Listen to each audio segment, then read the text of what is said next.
Good morning, students. Welcome to all of you. In Sanskrit class, we learn samasa, compound. Samasa, what is the samas? मतलब compound किसे कहेंगे? सम आस, सम मतलब near, आस मतलब बैठना. अगर जो करीब दो वर्ड है उसे समास कहते हैं. सम सनम समासः means short form to be one joint two words अगर जॉइंट होते हैं इन शॉर्ट में कुछ कहते हैं जिसे संक्षिप्त कहा जाता है उसे समास कहते हैं. उसके कुछ नियम हैं. इन कंपाउंड और नाउन कंबाइंस विथ नाउन मतलब समास में नाम पद के साथ नाम पद ही आते हैं और कोई धातु नहीं होता, कोई कृदंत नहीं होता, पर नाम पद के साथ combine with a noun. Two or more nouns from a compound मतलब two or more nouns. Like first chapter में हमने एक श्लोक पढ़ा था, यम ब्रह्मा वरुणेन्द्र रुद्र मरुत. वहां पे ब्रह्मा, वरुण, रुद्र, मरुत आदि जो वर्ड्स थे वह नाउन्स मोर देन टू मतलब टू से ज्यादा, दो से ज्यादा होते हैं. व्हेन टू नाउन्स कंबाइन जब दो नाम पद ज्वाइंट होते हैं, the case ending of each disappear and मतलब जब दो नाम पद एक साथ जुड़ते हैं तो जो फर्स्ट वाला नाम पद है उसकी जो विभक्ति है उसका लोप होता है, वह निकल जाती है. And only the last noun retains it's case ending मतलब लास्ट वाला जो नाम पद है, नाउन है, उसी में विभक्ति रहती है. फर्स्ट में जो है वह विभक्ति निकल जाती है, उसका एंड हो जाता है. यहाँ पे हम स्टैंडर्ड 9th में दो कंपाउंड सीखेंगे, द्वंद्व और तत्पुरुष. तो हम द्वंद्व का अध्ययन करेंगे. द्वंद्व का मीनिंग क्या होता है? द्वंद्व का मीनिंग होता है पैर, कपल. बेसिक सिंपल मीनिंग होता है पैर. संस्कृत में उसका विग्रह जो बोलेंगे चार ठे द्वंद्व, चा और ठे मतलब कि उसका विग्रह करेंगे, उसमें च बीच में आएगा. च का मतलब होता है एंड.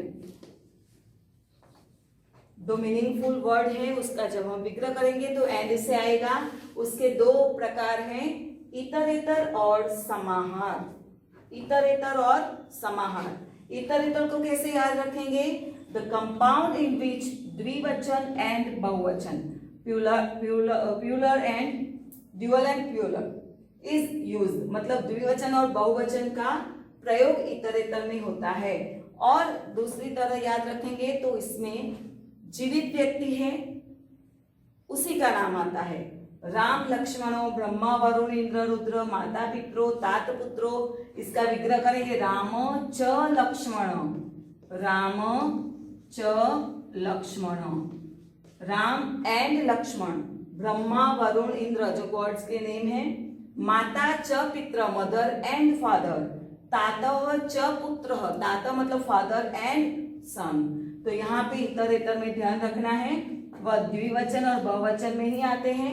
और वस्तु व्यक्ति पदार्थ जो है मतलब जो जीवित है मतलब वो जो लिविंग बीइंग्स है उसी का ज्यादातर प्रयोग होता है. उसके बाद देखेंगे द्वंद्व के दूसरा पेटा प्रकार जो है समाहार. समाहार में क्या आता है? जैसे यहाँ पे द्विवचन और बहुवचन का प्रयोग होगा तो समाहार में ओनली सिंगुलर मतलब एक वचन का ही प्रयोग होता है. If in compound is use it is called समाहार. जैसे कि पानी पादम, पानी मतलब हमारे जो हैंड है और पाद मतलब लेग, हैंड एंड लेग. अहि नकुलम, अहि मतलब सांप और नकुल मतलब नेवला, सांप और नेवला. यहाँ समाहार में ऑपोजिट नेचर के जो एनिमल्स है उसका भी नाम समाहार में आता है, वह इतरेतर में नहीं होगा. पाद पाप पुण्यम ऑपोजिट है. अहोरात्रम, अहो मतलब डे, रात्र मतलब नाइट, डे एंड नाइट. तो यहाँ पे सिंपल है. द्वंद्व का मतलब होता है कपल और या पैर. इतरेतर में नाम होगा और समाहार में जो ऑपोजिट वर्ड वाले किसी भी वस्तु हो या एनिमल्स बर्ड्स किसी भी हो उसका आएगा. इनएनिमेट्स का भी आएगा नाम समाहार में. उसके बाद देखेंगे हम तत्पुरुष समास. तत्पुरुष समास का विग्रह विभक्ति के प्रत्यय से होता है। हमने विभक्ति का अध्ययन किया है, इसमें ज्यादातर प्रयोग तृतीया विभक्ति, षष्ठी विभक्ति और सप्तमी का भी होता है। तो यहाँ पे देखेंगे the former term of each compound is in different case but the later term is in the first case। मतलब कि जो नाम पद दो आते हैं, term from the each compound is in different case, मतलब जो फर्स्ट वर्ड होगा, नाउन होगा, उसकी विभक्ति चेंज होती रहेगी।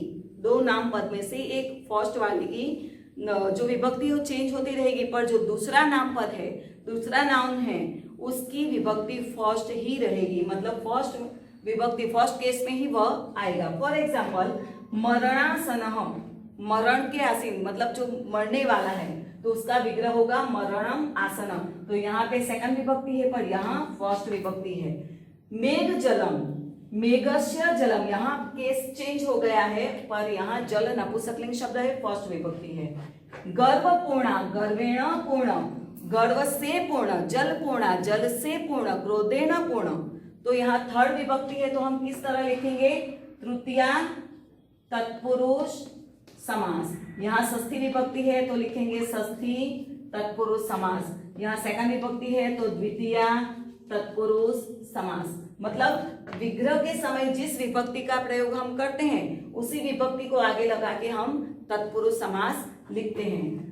लाइक धाराधिपति, धारा सिटी है तो धारा यहाँ आकारांत है, तो उसकी विभक्ति प्रत्यय षष्ठी है। यहाँ अधिपति मतलब मालिक है वो, तो धारा के अधिपति है तो षष्ठी विभक्ति का आ गया। जन समूहस्य, जनस्य समूह, जब पीपल है ग्रुप ऑफ पीपल, तो जन लोगों के, लोगों का जो समूह है, जन समुदाय है, तो यहाँ पे आएगा षष्ठी विभक्ति, षष्ठी तत्पुरुष समास आएगा। तो यहाँ स्टैंडर्ड 9 में हमें द्वंद्व और तत्पुरुष समास, दो समास ही सीखने हैं। द्वंद्व में याद रखना है पेयर है, कपल है, और तत्पुरुष में विभक्ति के प्रत्यय से उसका विग्रह होगा। और फर्स्ट विभक्ति, फर्स्ट नाउन में कोई भी विभक्ति आएगी, पर सेकंड जो नाउन है उसमें फर्स्ट विभक्ति ही आती है।